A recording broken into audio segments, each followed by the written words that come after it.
Welcome to Politics Done Right. I am your host, Egberto Willies. This is a progressive program that will take the mystery out of politics. This is the program that will encourage you to make sure government becomes we the people. Whether you are liberal, progressive, conservative, or otherwise, you get to air your point of view. We are an independent media outlet that, unlike mainstream media beholden to corporations, we only owe allegiance to you. Remember, you can also send me a tweet at EGBERTOWILLIES. That is at Egberto Willies. Let us engage. It is Politics Done Right. Well, folks, welcome to one more edition of Politics Done Right. I'm Egberto Willies, your host. Thank you so kindly for being part of the show. We are going to have a great show for you today. I missed some of it by a snippet. I don't have all my networks up, but you know what? We are going to get busy and we're going to get done with the show anyway. Anyhow, welcome aboard, El Señor ABQ, numero uno in the list from Brooklyn, New York, E2247 in the house from all over. We also have in the house, E2247 has a lot to say, Harry Denson from Missouri City, Missouri, or rather Missouri City, Texas. We also have coming in, remember we missed the first few dozen on Substack, but we've got Adela Gavalski, welcome aboard. Pat Vass, Tony, welcome aboard. Great to have you here. Let me start reading what we got from more peeps. Michael, or E2247 says, this is no time for waffling. We are the only ones who can do this and got to do it now. While 47, the insane is still somewhat quiescent. He will get us all in a much worse fix every day. Let's see, what is that about? Spyro, beforehand, you said Spyro Agnew today would be 100% correct if he today spoke of pusillanimous, pussyfooting Democrats, them grow a pair. Yeah, all right. Gohamis, New York City rabbis arrested while protesting hunger in Gaza. Supporters gathered outside the Israeli consulate to demand that food aid be allowed into Gaza. Phyllis Wisdom, executive director of New York Jewish Agenda, said, the protests we've typically seen at the Israeli consulate in places like that are from further left community. This represents an escalation from rabbis in the political lane. Those arrested included Rabbi Rachel Triminer of Congregation Beth Elohim in Brooklyn, Rabbi Jason Klein of Congregation Belt Sinchat Torah in Manhattan, and Rabbi Diane Collar Essence with Romenu on the Upper West Side, and Rabbi Dina Cohens of the B'nai Jeshurun on the Upper West Side. My own New York, there is something seriously wrong here. And that is so correct. The starvation, you name it, it's what's occurring, is something we got to mitigate. E2247 also says, today's news in 47 will personally interview and do his own vetting of every candidate to be promoted to 4-star military rank. To vet means to subject expert appraisal. That's a shame, because what he's going to do is to make sure that all the people he puts in there as a 4-star general, is going to be, well, he expects or hopes they're sycophants. Of course, they could always lie to him. You know that, right? 47, the insane fraudster is no military nor 4-star officer corp expert. He's not competent to be vetting any candidate to be promoted in any military rank. U.S. Constitution, Article 2, Section 2, the president shall be commander-in-chief of the Army, and Navy commander-in-chief is a title, not an elected office. POTUS is constitutionally appointed to be C in C. That appointment does not confer expertise to do vetting of any candidate to be promoted to any military rank. Movement for Freedom launched last night as a national campaign to amplify our voices and build a people-powered resistance, noted in the communities. Join today. Thank you for that. Movement for Freedom launched 7/29/95 by Corey Bush, Jamal Bowman, youth organizer Vincent Vertuccio, and Reverend Dr. Stephanie Rose Spalding, spokesperson, Movement for Freedom. Movement for Freedom is an operation of politivist action pack committed to driving social change by electing leaders who stand for peace, justice, and human rights. Politivist Action Group's mission is to reject corporate influence and eliminate big money in politics, proudly supporting grassroots candidates who champion dignity. All right, folks, I love that. All right, let's see. Harry Denson said, "Afternoon, Egberto, in the hacienda of politics, doing right." Thank you for being here, my friend. Yeah, did you understand that in I think it was Vermont or Maine, I think it was, a police officer of Jamaican descent got arrested. That's what our ICE is doing now, folks. The ICE is doing its full job. Oh, yeah. All right. We've also have Lee Grant from Montgomery County in the house. Welcome aboard, Lee Grant. Yvette Avery Herod from Atlanta, Georgia is in the house. Thank you for being here, Yvette. Eric Hayes is in the house from Kingwood at Atascocita. Welcome aboard. Do You Lie has just made it in. Philip Caper, independent voter 1. Kat and Tony, thank you for being here. All right, let me start with one particular subject here. Capitulation index tracks how U.S. media companies are responding to Trump bullying. This capitulation is a pervasive trend that applies to nearly all commercial media, including cable and telecommunications firms and online platforms, said Free Press. We are going to have to hold every corporation that capitulated to Donald Trump. When this is all over and when we win, because I want all of you listening here, we are going to win this battle. There is no doubt in my mind that we are going to win this battle. And we are going to make every corporation that succumbed to Donald Trump, every corporation that did it, we're going to let them pay. We're going to let them pay. Anyhow, continuing. Media advocacy organization Free Press on Tuesday unveiled an index that documents and rates major media organizations' reaction to the coercive demands being made by U.S. President Donald Trump. As Free Press explained in a press release, its media capitulation index tracks actions taken by 35 major media conglomerates who are facing pressure from Trump and his allies to curb critical reporting and commentary on his administration. In this investigation, Free Press found that to varying degrees, the owners of America's largest media firms are caving to pressure from an authoritarian-minded president and his captured federal agencies, the organization wrote. The capitulation is not unique to owners of news outlets like Paramount, which owns CBS, Disney, which owns ABC, and Warner Brothers, who owns CNN. Rather, it's a pervasive trend that applies to nearly all commercial media, including cable and telecommunications firms and online platforms. Free Press argued that media companies have been bending to Trump's will, though through 4 major methods: paying out lavish settlements in lawsuits brought by the president, rolling back their programs for enhanced diversity, equity, and inclusion, and pressuring journalists and commentators to soften or even censor their criticisms of the president. Okay? And the attempting to curry favor with the president during inaugural ceremonies, private dinners at Mar-a-Lago, and meeting in the White House. The index uses a scale to rate media organizations that range from independent on one end to propaganda on the other. Of all the media companies surveyed by Free Press, only 2 are rated as independent. That is Bloomberg Media Group and Netflix.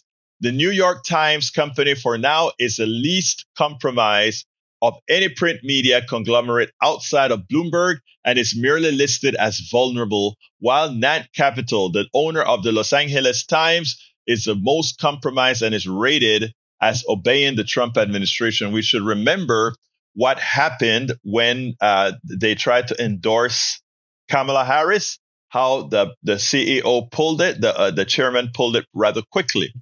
Former New York Times public editor Margaret Sullivan, a longtime critic of the American media's response to Trump, praised Free Press on her Substack page for highlighting the major problems facing the American media in the second Trump term. Well, folks, you have politics done right, independent media. Nobody's getting to us. Nobody's paying us to lie to you. So we are going to be out here telling the truth. All right. Huge, diverse corporations own news companies and independent journalism all too often take a backseat to corporate profits, mergers, and other forms of consolidation, she said. Meanwhile, public media has been defunded.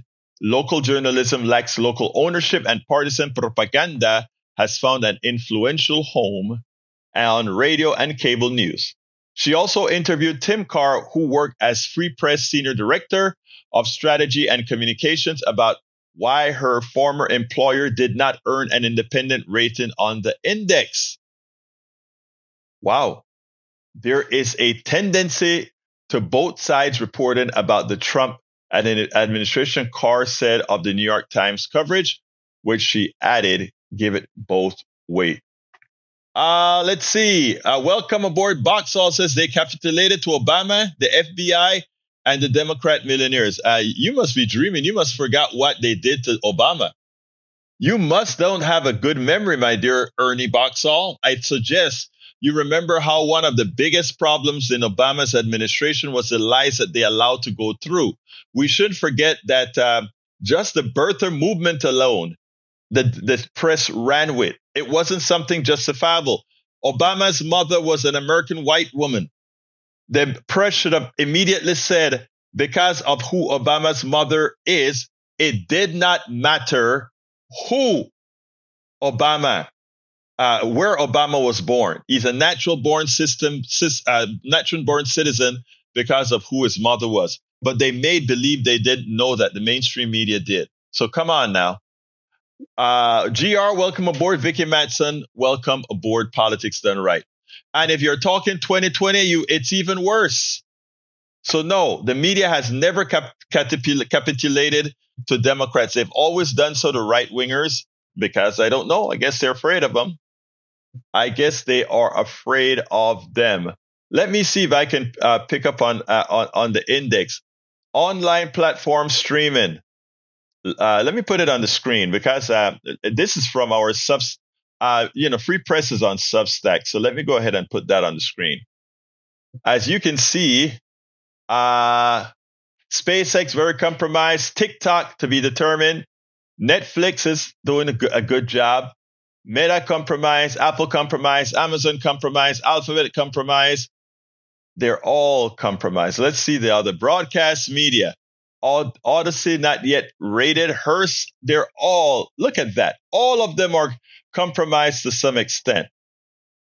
Let's see, newspaper and publishing.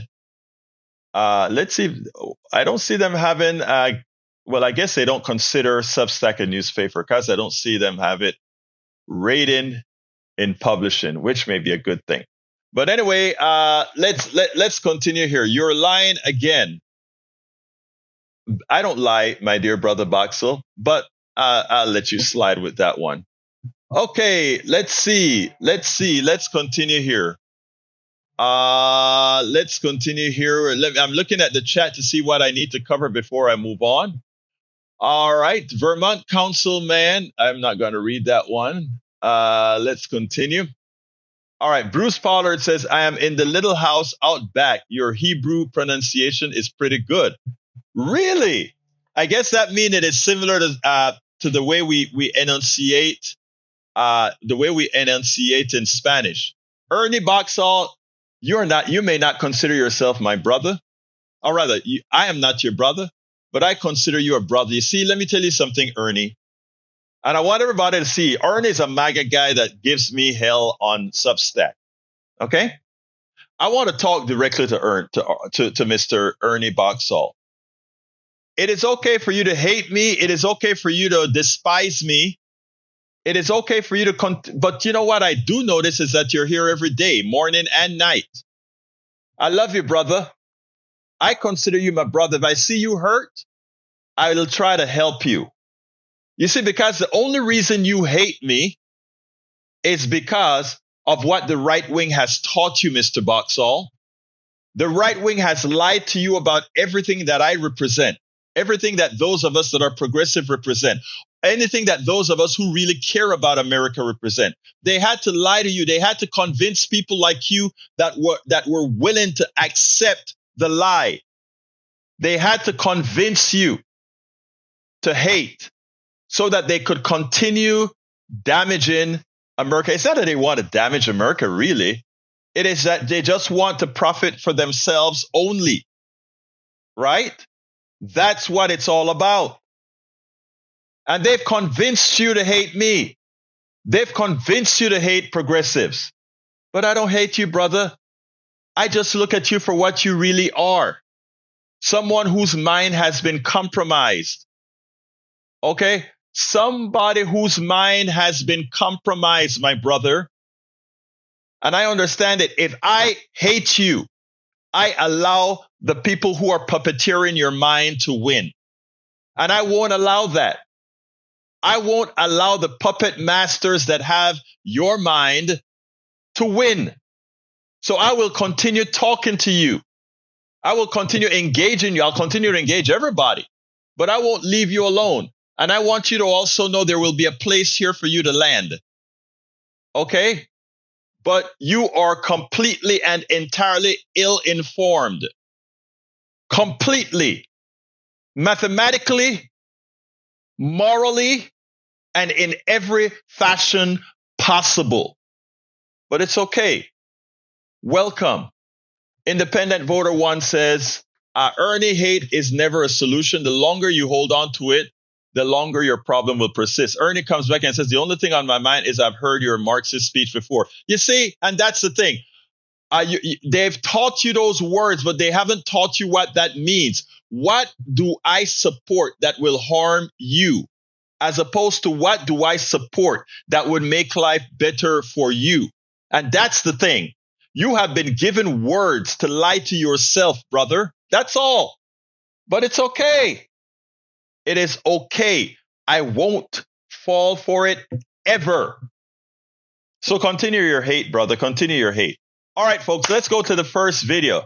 I love this first video because Kirsten Wilker actually went on Meet the Press and fixed things. Let me go ahead and put that out for you, and then we'll take it on the other side. Here we go. Now, let's be clear.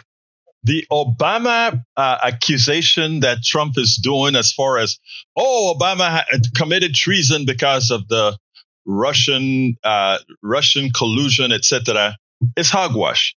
And it's not really meritorious of us covering it. But what I did want to cover is how Meet the Press handled it. And believe it or not, I want to give them partial credit, partial kudos for doing it. Because what happens too often with the mainstream media is that while they challenge Democrats and progressives often and consistently, they normally give Republicans a pass. They normally allow Republicans to come on the networks, to come on our airwaves that we own, to mislead us, to lie to us, and they accept the bullying willfully. Well, today, Kirsten Welker didn't allow that from Lindsey Graham. And I want to give her kudos for that. So I want you to see how not only was she ready for him, she had her material. Many a times they're not ready for the interview that they're doing, and they allowed the Republicans to run rings around them. I don't know if it's that they're not ready because they have producers who do all this work. Unlike independent media that doesn't have a lot of help, they do have a lot of help to help them out.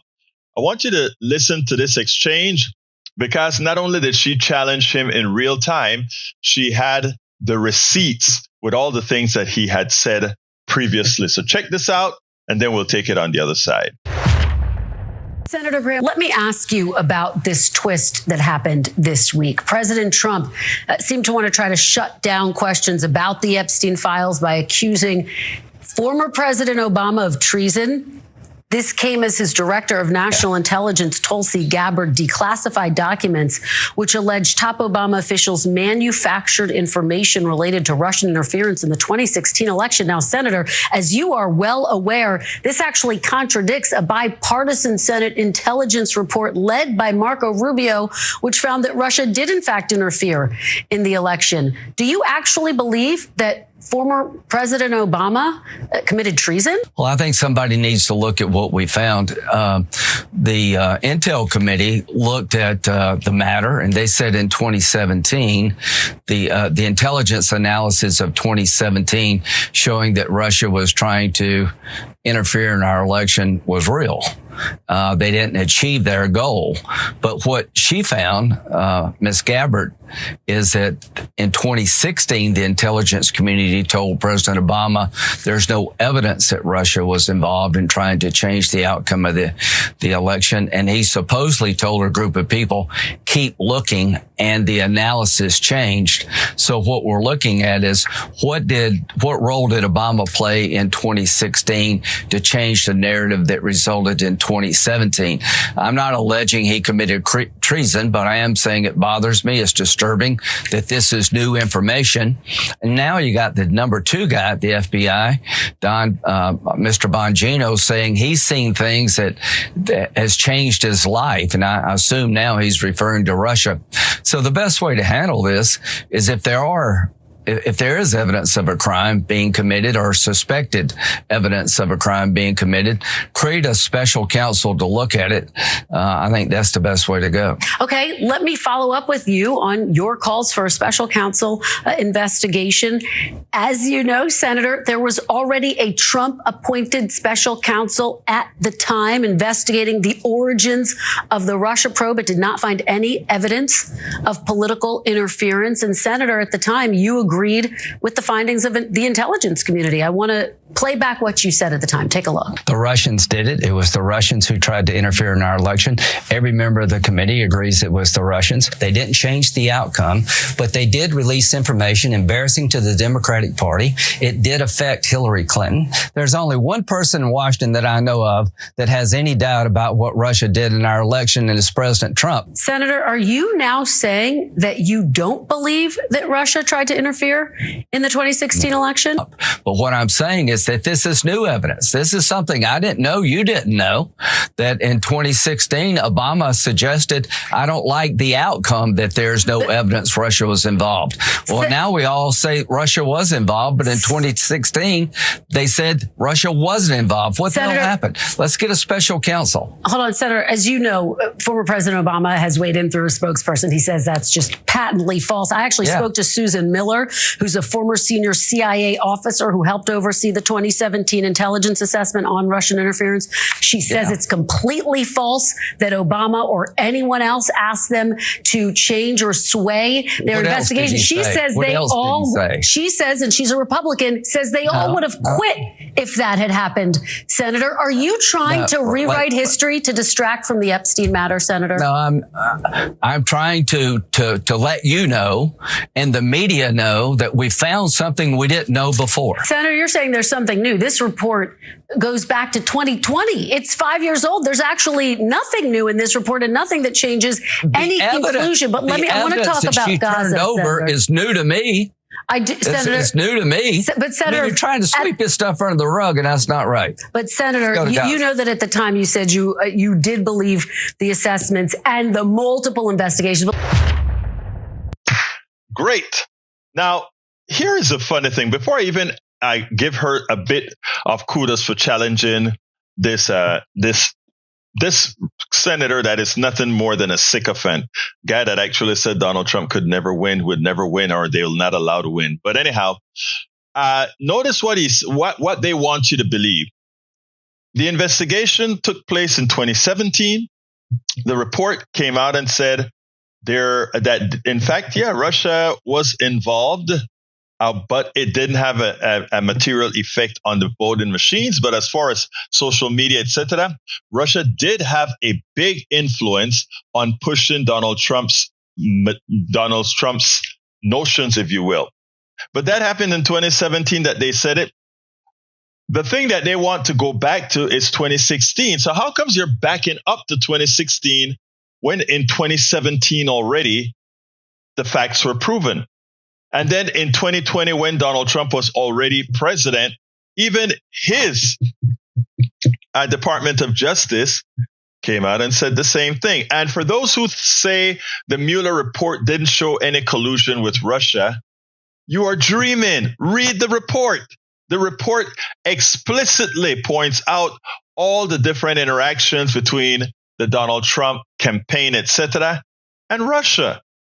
I mean, there is no doubt that Russia had involvement in the campaign. But secondly, let's be clear here. Even Lindsey Graham points that out, and he didn't get that out of thin air. He got out of all the investigations that were being done. Russia was involved in actually both of these elections in the ability to move public sentiment, and they did it.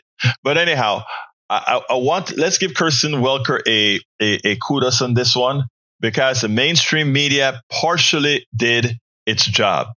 What would have been better if she stayed on the lie as opposed to moving on the subject? Maybe she should have ended the discussion and saying, Graham, I agree with the Graham that told the truth several years ago. The Graham today is simply not doing so.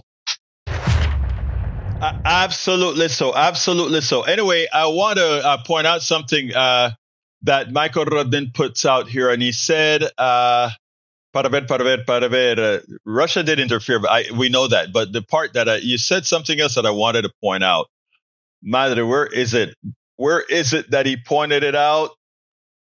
Bear with me. Anyway, Bruce says the problem is that they don't recognize the law. True. But we have another issue here that I want to touch. Bear with me 1 second, because we've got to hit it. All right. I can't find exactly what I wanted to talk about here. But here's the other thing. Since I have Mr. Boxall speaking about Marxist, and since we also have CSAC speaking about, look at what the Indian reservations are doing and how good is socialism, or that, first of all, the reservations aren't socialism. How good is communism working? Oh, it's not either. The fact of the matter is reservations are pretty much caged, but that's for another day. Okay. But let me point out, there's this young woman here that I found on TikTok. I love this woman because she was able to make these things in a manner that I want that I pointed out before, but I think she's doing it a lot better than I ever did. So I want you guys to listen to her because she gets it right. Check it out. The mainstream and far right conversation around Mamdani is so much more focused around being racist and accusing him of being anti-Semitic than it is about talking about his socialism. And I know a certain element of this is, obvious. We love being racist and we love accusing anyone who cares about Palestinians as being anti-Semitic. But there's something else happening here. You would think, given how terrified America is of the word socialism, they would be hammering that point right now, right? You would think that they would be talking about socialism again and again and again. And of course, there's the basic element that they know that his policies are popular and that Fox News, for example, is worried that their viewers might look at his 2% tax on people earning over $1 million and go, oh, actually, I think that might work. But there's something else happening here, and I want to talk about it. And it has to do with the magic trick that the whole game of capitalism rests upon. I'm going to describe the magic trick. I'm going to give some examples, and then we're going to return to it, okay? The magic trick is this. We take all of the most identifying characteristics of capitalism, and we call them socialism. Okay, I'm going to say that again. We take all of the defining characteristics, all of the foundational factors that make up capitalism, and we call them socialism. Think about the most common claims you hear made about what socialism is.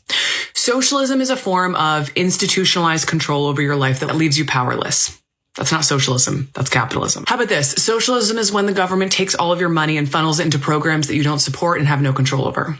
That's not socialism. That's capitalism. How about this? Socialism is when you can't afford to own a home and you can't afford to send your kids to the school you want to send them to and you can't afford to go on vacation. That's not socialism. That's capitalism. How about this one? I bet you'll really recognize this one. Socialism is so unnatural and so artificial as an economic theory that it would require constant structural reinforcement, government intervention, bailouts in order for the system to continue to work. That's not socialism. That's capitalism. How about the most obvious one? Socialism makes you poor. Is that socialism? Or is that capitalism? I could go on and on and on, and maybe I will in future videos, but mark my words, every basic understanding that someone might have of socialism is actually a bastardized description of capitalism.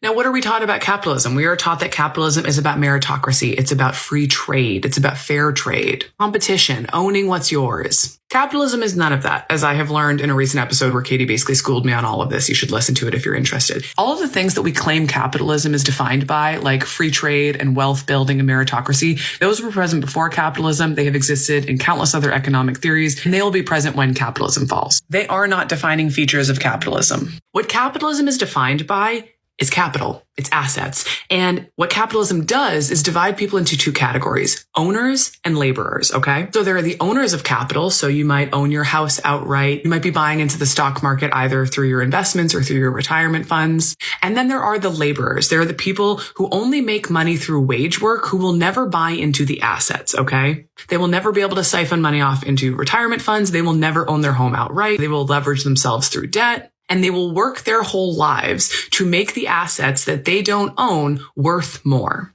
Okay?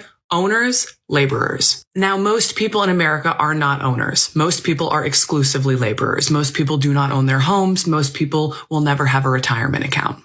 They will labor all their lives to make other people rich, and then they will die. Oftentimes in this scenario, they will pass their debt on to their children. Now, as this has gone on, we have seen more and more ways in which capitalism makes a small group of people very wealthy and a larger and larger group of people existing their whole lives in precarity. So you see this with student loans. You see this with the rise of buy now, pay later. You have no control over your life. You are giving all of your money over to the government and to other privatized institutions. You cannot afford to take your child on a vacation. You are poor. You are already living in the circumstances. In other words, what they keep claiming will happen if this country becomes socialist. Now, what is socialism actually? It would be you having the control. You being in the position that you think is related to capitalism. You being in control. You owning your life. This is probably why every aspect of your life that is pleasurable has come from socialist policies and socialist activists. 40-day work week, weekends, holidays. That's socialism. So you have this trick. We're told your whole life that the thing that you fear the most is socialism. All of the characteristics that are true to capitalism are then applied to socialism. And that is the only reason why capitalism works. That's the only reason why we keep voting for it, because of the rhetorical trick that is being deployed here. Because of the way in which we have basically swapped the definitions, we are unable to name the thing. And because everything that is bad and inherent to capitalism, your inability to pay off your house, your inability to go on vacation, your total lack of control over your life, because all of that cannot possibly be capitalist, when it is happening to you under capitalism, you still agree when someone just screams randomly, irrationally, socialism. Socialism is why you can't afford to pay your bills, even though we don't live in a socialist country, even though it is capitalist policies that are causing those issues to begin with. All of the most obvious and fundamental characteristics of capitalism have been reassigned under another political label. And as a result, the language that you need to identify what is taking place right now has been stolen from you. This is why Mamdani is dangerous. This is why they are focusing on calling him a terrorist and calling him anti-Semitic, because they do not want you to spend much time talking about what socialism is. Not just because you are going to learn that you like these policies, but because you are going to learn what capitalism is. They do not want you to think about it. They do not want you to reassign the labels. Has anyone else? And that is, let me tell you, I love this woman because, like I said, with her tonality and the way she have made that prose, she made the concept so digestible, much better than I ever had. And notice something else. She didn't use any numbers. She didn't use any statistics. She just was able to do it as far as what you know, what your life is, how you felt, how you know things are with you. The way I'm later on, I'm going to find out that where her source is, because she has a person, apparently an economist who, lined up the similarities, etc. but I love the way she spoke about it because it is on point. Let's see. Michael Ruddin wants something on the screen. Let's see what that is. Okay. Let's go. I love that, brother Ruddin. I love that. Let's go ahead and get that up. Right there. It says, top issues contributing to Mandani support were lowering costs, taxing the wealthy, and support for Palestinian rights. And those are 89% for lowering costs, 86% for his planned tax cut, Palestinian support 62%, personality and energy 60%. Even that is in the 60s. But let me tell you guys something. I'm going to Netroots next week. And by the way, I'm going to put out a list for those people who want to be labeled producers of the interviews that I do at Netroots. I'm going to put it out on Buy Me a Coffee, my Buy Me a Coffee link, to help support my trip to New Orleans. But I met Elizabeth Warren about 10 years ago. I think it was in Arizona, where she gave the speech about the policies that most Americans want. And the policies most Americans want are, the child care, Social Security, Medicare, and Medicare for all these policies that people like to consider socialist policies. But as the young lady explained, are the policies that are good for us, right? That's what people want. That is what people want.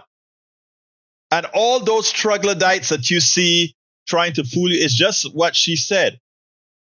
They put all the negative things that capitalism represent onto democratic socialism. And notice I didn't just use the word socialism that she uses. And the reason I specifically call it democratic socialism is that we have allowed the system to redefine what socialism really means. In fact, if you look in the dictionary, you won't see any substantive difference between socialism and capitalism. Socialism and communism. They all say where the government control all the resources of production, all that BS. It's not true. Sources of production controlled by we the people. And that's what they don't want. It is like, why is it that in Arizona, or let's use in Texas on all the public lands where there's oil, that after the company drills for oil, the profit goes to the shareholders, the owner of capital, and the executives' bonuses, and not to the people who own the land, all of us as owners of public lands. Doesn't happen that way. So we have to keep, just like they repeat the lies, we have to repeat the truth. And Mr. Boxall, I hope that you actually opened your mind to listen to this young lady, because she was 100% correct. I am not going to ask CSAC and Eric Hayes to in the chat to attempt to do it, because it is evident that they have no desire to critically think. And I'm not going to try to get a pig to drink water, or I am not going to try to do that. I'm going to work with people who actually are willing to change, willing to think. But that's for another day. All right, MTP, another one from MTP. This woman, she actually hit Michael Johnson. And let's see what she did with Johnson here, and then we'll take it on the other side. We all know by now that Benjamin Netanyahu is a war criminal. We all know that he has implicated, or that America implicitly is actually a part of his cabal, not the American people, but the defense industrial complex and many senators who owe probably their loyalties, not to you, but their loyalties to AIPAC. In other words, an organization that should really be a foreign lobbying organization, as opposed to what they are today. We all know that. We all see the starving kids. We all see the decimated and destructed Gaza Strip the entire area under rubble. We all know that even as Gaza is saying 60,000 people dead, that once we pick up those rubbles, if they are ever picked up, that they're dead, cracked bodies, skulls, flesh, bones underneath that, which brings the death toll to way over 200,000. Those are kinds of things that we know, and all of these things are done by Netanyahu. Today, or once again, Meet the Press challenge one of Israel's sycophants on that in question, asking about when is America going to force Netanyahu to stop the genocide, to feed the people. And I want you to listen to how Speaker Mike Johnson answered the question, because it was a lie.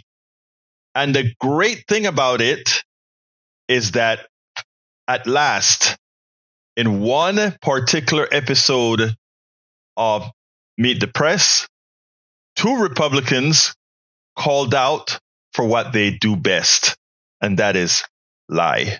Check this out. Let me ask you about a critical issue on the world stage. The world has been watching what has been unfolding in Gaza. We are going to show some of these pictures. They're very disturbing, Mr. Speaker. Of course, this humanitarian crisis, children starving to death. Israel has now paused military operations amid the international outcry over this hunger crisis. Are Israel's actions too little too late, Mr. Speaker?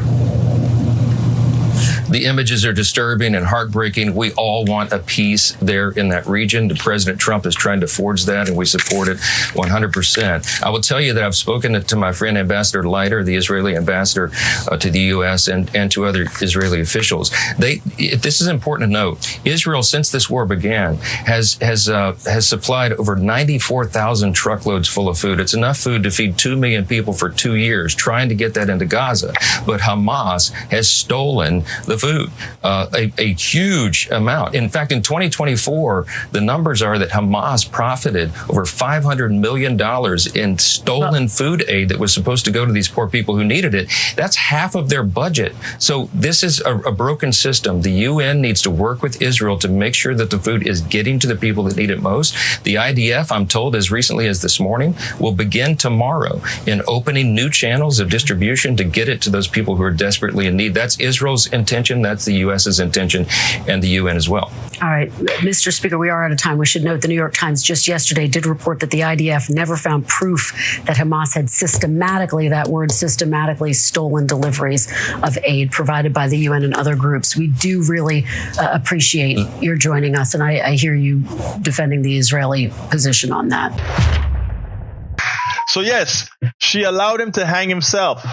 Oh, yes, you know that Hamas steals all the food that we send over to Gaza, and that's the reason why Israel wants control of sending the food. No, Israel wants control of sending the food because Netanyahu and the IDF are genocidal maniacs. That's why they want control of the food. It's a war crime to hold back food to the civilians, and that's what they're doing. But she called them out. All the research so far has said, all the investigation so far has said, it is not true that Hamas is holding back the food. Those trucks that are going over, it is not true that Hamas is stopping the people from getting their sustenance. Once again, this guy that cherishes the Lord, this guy that claims to be a Christian, this guy that wants to talk about morality, is one of the most immoral of them all, as he supports a thug in the presidency, as he himself, we should not be all that surprised, because as the children are starving in Israel, or not in Israel, but in Gaza, he is about to starve the children in America. He is about to inflict the death penalty on the sick in America. He is about to do all these things to Americans. So maybe, just maybe, Gaza and the West Bank and other places are dry runs, because this guy with a pleasant face and a pleasant smile and what seems to be a soft voice is not only justifying the genocide in Israel, but, justifying the starvation that he's going to be effecting on the American kids, the death by lack of insurance that he's going to affect on the American people.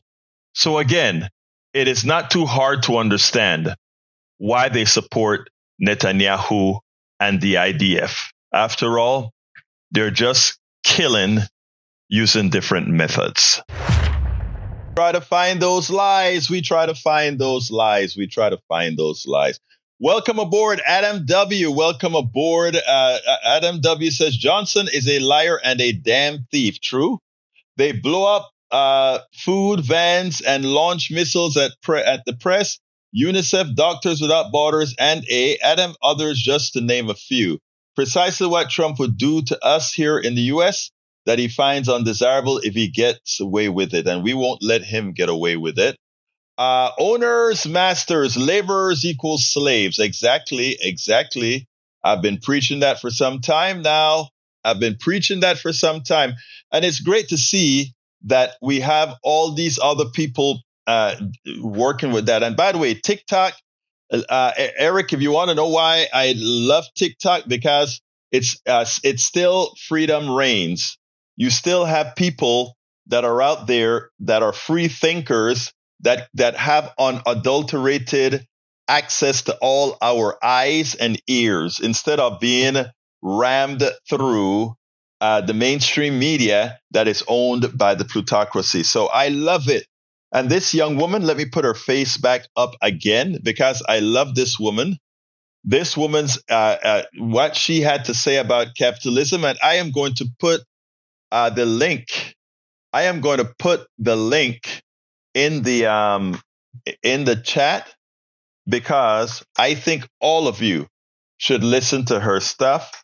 There we go, and that's the link to her name is, or she goes by Caraclear Burkey. Caraclear Burkey. That's what she goes by. But anyhow, folks, I have something that I have to take care of real quick. So I am going to play her one more time as I do that. Okay, so bear with me 1 second as I get to her one more time. Again, there we go.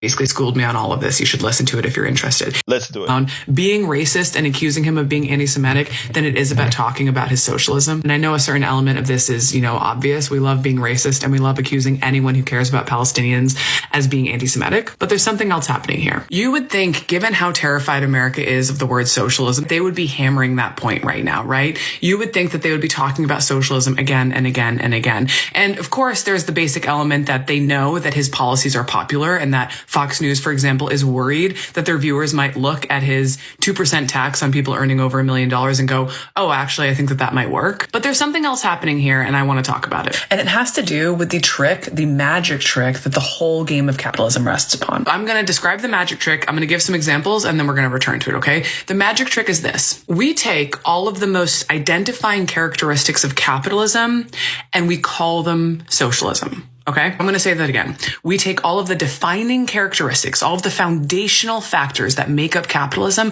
and we call them socialism. Think about the most common claims you hear made about what socialism is. Socialism is a form of institutionalized control over your life that leaves you powerless.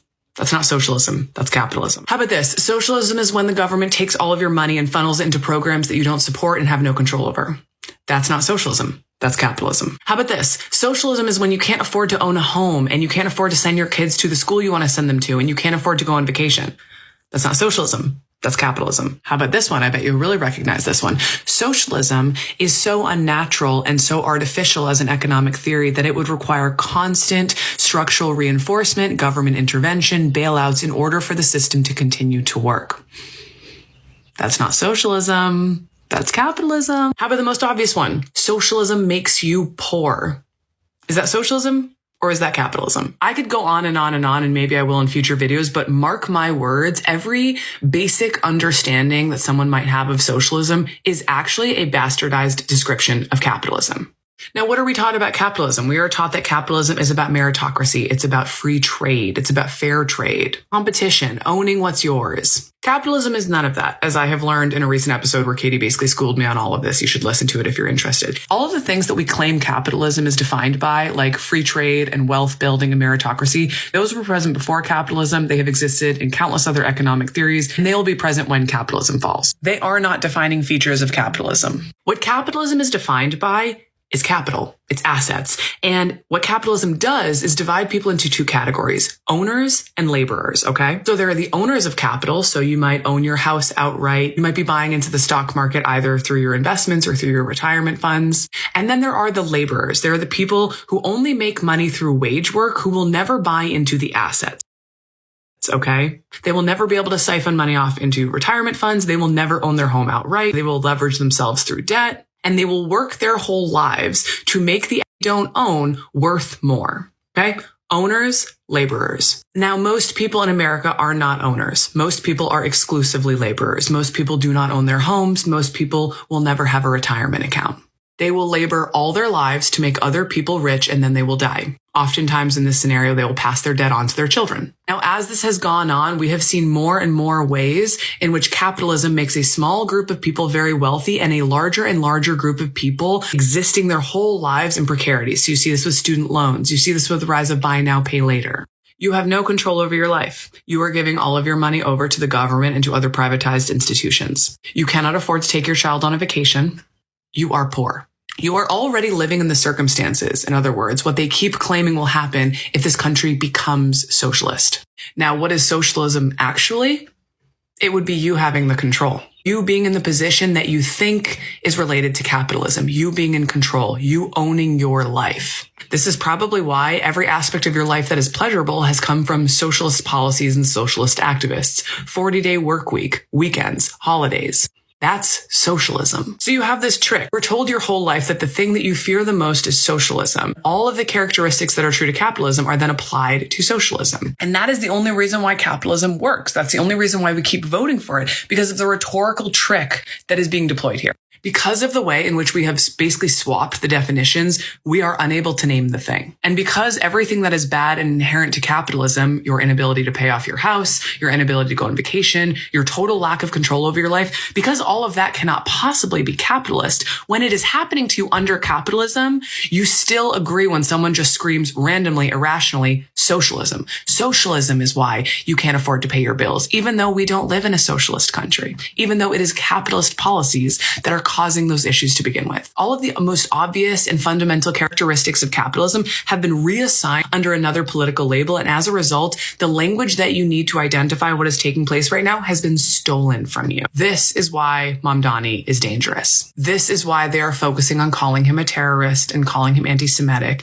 because they do not want you to spend much time talking about what socialism is. Not just because you are going to learn that you like these policies, but because you are going to learn what capitalism is. They do not want you to think about it. They do not want you to reassign the labels. All right, I'm back.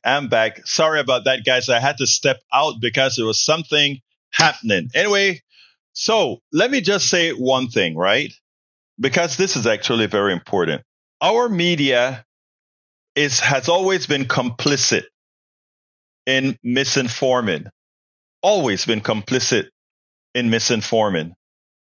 And now that we have the freedom with the internet that they're trying to take back control of, if you listen to my programs in the morning, you'll hear me always talk about taking the internet back from the billionaires again, because that is what they constantly want to do. Take away our ability to educate ourselves and educate each other. They want to continue the indoctrination and they want to continue the division. They want to continue all the isms that keep us apart, because together we can't lose. I repeat, together we can't lose. And that's why when you see all the folks that are throwing swords at me, talk about, you're not my brother, or I hate you, or whatever, I don't return the favor. I don't return the favor because I know one important thing. We are right. They are wrong. We are right because the numbers, the mathematics, the arithmetic, the morality, all of that is on our side. And therefore, we stick with it. Adam W. says, no wonder suicide and suicidal ideation are going up. It's terrifying to think that having control of our own deaths is appearing to be an easier achievement than being in control of our own lives, as thinking continuously gets worse under these authoritarian governments. I feel you. I feel you.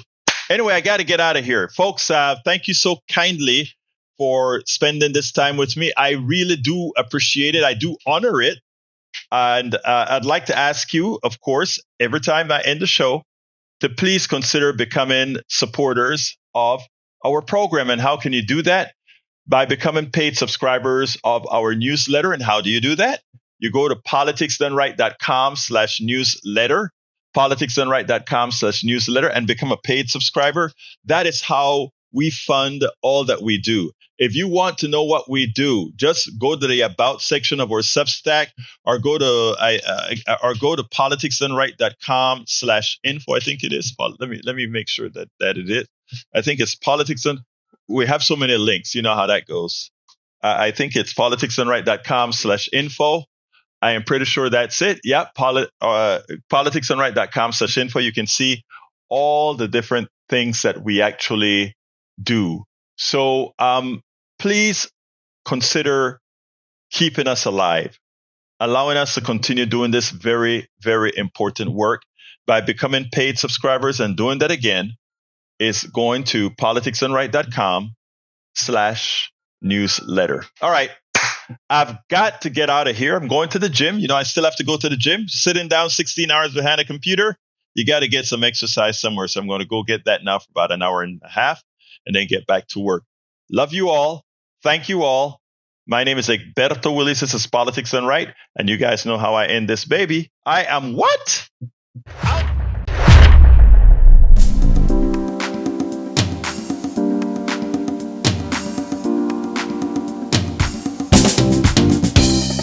Welcome to Politics Done Right. I am your host, Egberto Willies. This is a progressive program that will take the mystery out of politics. This is the program that will encourage you to make sure government becomes we the people.